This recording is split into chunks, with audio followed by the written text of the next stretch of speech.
Yes, this is Unit 1, Lesson 1. We're talking about solving linear equations and inequalities.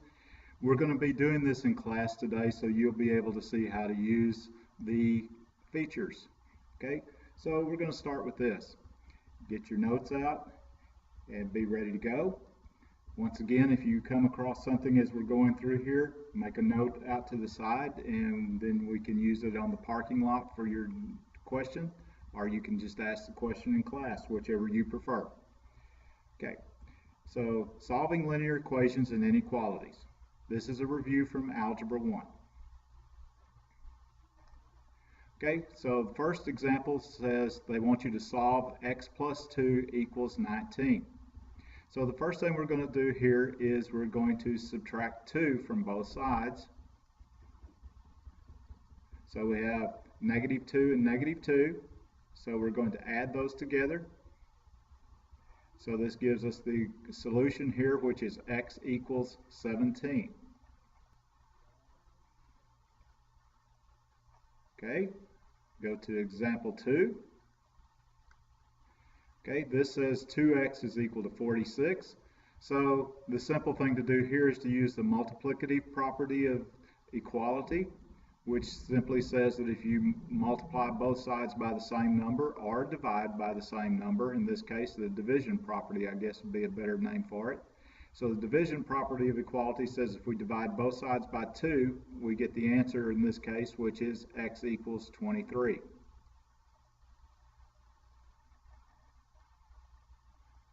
Okay, example 3. Okay, this is a little bit more difficult. This has got 2 terms on one side again, so we're going to have to use more than one property to solve this one. So what we're going to do here is, the first thing we're going to do is group the like terms by using the additive property of identity, which says that we add 8 to both sides. We're going to get the same thing. So this gives us 4x is equal to 48. So now we use the division property of equality, which says if we divide both sides by the same number, we get the result we're looking for. So we divide both sides by 4, gives us x is equal to 12.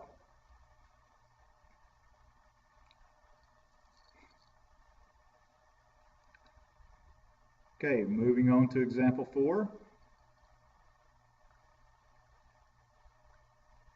This says 4x minus x plus 12 equals 0. Okay, so what we're going to do is, first thing we're going to do is combine like terms. So this gives us 3x plus 12 equals 0. Then we're going to use the subtraction property of equality and subtract 12 from both sides. So this gives us 3x is equal to negative 12. We're going to use the division property of equality and divide both sides by the number in front of the x. So this gives us x is equal to negative 4.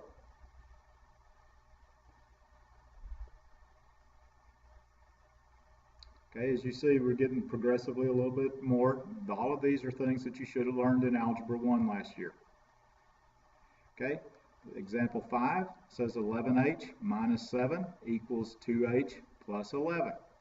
Okay, so what we have to do here is some grouping. So the first thing we're going to do is use the addition property of equality, which says if we add the same thing on both sides, we still have the same thing. So we're going to add 7 to both sides. So this gives us 11h is equal to 2h plus 8. Now we're going to use the subtraction property of equality and subtract the 2h from both sides. So this gives us 9h is equal to 8.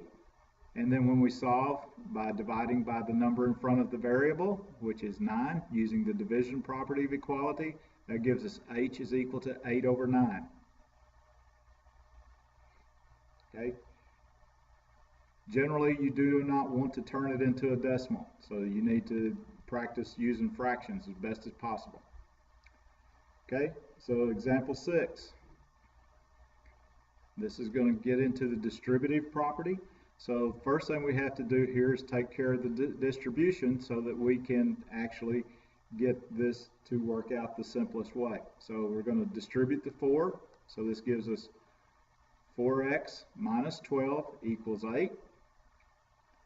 Then we're going to use the additive property of equality. So we're going to add 12 to both sides to group everything together. So that gives us 4x is equal to 20.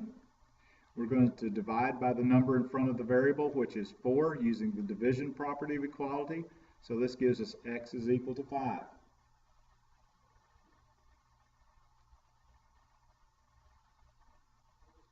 Okay, I'm going to move on to example 7. It's a little bit more complicated the way it's written again. It's really not any more complicated. It's just a matter of doing step by step what you've been told. Okay, so the first thing we're going to do here is we're going to do the distributive property, take care of that one distribution, and then we'll start simplifying.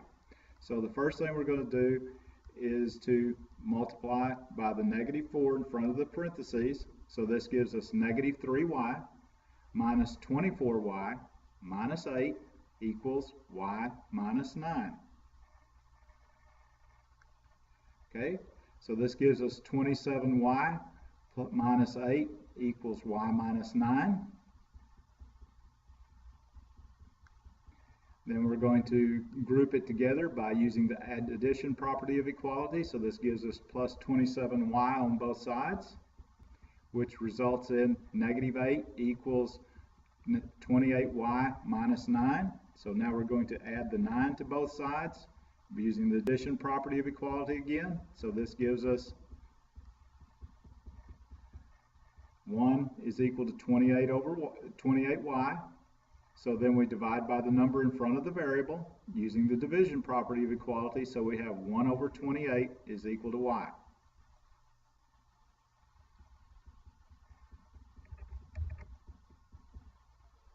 Okay, so we have our answer of 1 over 28 is equal to y, so we're going to continue on with example 8.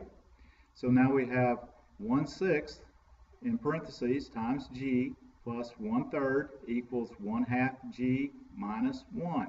Okay, the way you take care of this is see what the greatest common multiple is of those denominators. So we have 2, 3, and 6. Fortunately, 6 is divisible by 3 and by 2. So this means that we can just multiply through by the number 6, and that will make all of the fractions disappear. So that's going to be what we're going to do first. We're going to multiply the left side by 6 and the right side by 6 using the multiplication property of equality. This means that we will have the same expression when we're finished. So we're going to distribute the 6 across this first set of braces. So that gives us 6 times 1/6 is equal to 1, so that's simply g. 6 times 1/3, which is 6 divided by 3, is 2, so g plus 2 on the left. So we're going to continue to do the same thing on the right now. So 6 divided by 2, which is the 1/2, gives us 3g minus negative 1 times 6, which is 6. So now we just have g plus 2 equals 3g minus 6. We're going to start grouping things together. So we're going to use the subtraction property of equality and subtract the g from both sides. So this gives us 2 is equal to 2g minus 6.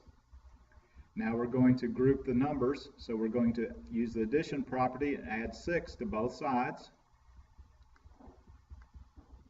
So that we do that, that gives us 8 is equal to 2g. Divide by the number in front of the variable to finish it up and solve it. So that's going to give us that 4 is equal to g.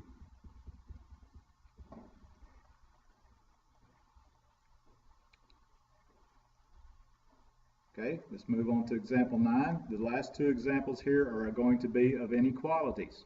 Okay, so this time we have to solve it and to graph it. So when we graph it, we have to use a number line in order to represent our answer choices. So 5p minus 8 is greater than or equal to 2. Okay, so we're going to use the addition property of equality just like we did before. So this gives us positive 8. We're going to add to both sides. So that results in the expression 5p is greater than or equal to 10. So then we're going to divide by the 5 in both sides. So p is greater than or equal to 2. Okay, so our number line appears here. So what we do is we put a solid circle at 2 and graph everything to the right of that. So that's our solution set.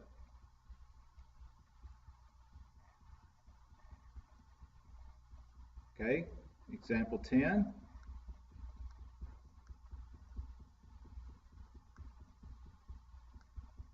Okay, they want us to solve and graph another inequality. This time we have 4k plus 11 is less than 6k plus 19. So we're going to start grouping things using the addition or subtraction property. So that we're going to subtract the 4k from both sides. So that's going to give us 11 is less than 2k plus 19. Now we're going to subtract the 19 from both sides. So that gives us negative 8 is less than 2k. To finish solving this, we're going to divide by the number in front of the variable using the division property of equality. So that gives us negative 4 is less than k. So once again, we have to graph it because it's an inequality. So to represent our solution set, so here's our number line. So we find negative 4. Since it says less than, it's going to be an open circle. So we're going to graph everything to the right of that because that's the direction it is, because negative 4 is the smallest thing that it is, so that's the limit on the low side. Okay? All right. Once again, if you have any questions, we'll discuss those, and then I'll give you the worksheet, and then we can go ahead and get to working on this. One thing that I do need to mention about the inequalities is they work just like the equalities do that we did in the first 8 examples. The only difference that you've got to always remember is that if you multiply or divide through by a negative number, then the sign or the order operation symbol in the middle here has to be changed, the relation symbol. Okay, so if it started out as less than, if you divide by a negative number, it has to change to greater than. Okay, all right. If you have any questions, we'll go ahead and take that. Thank you very much. Goodbye.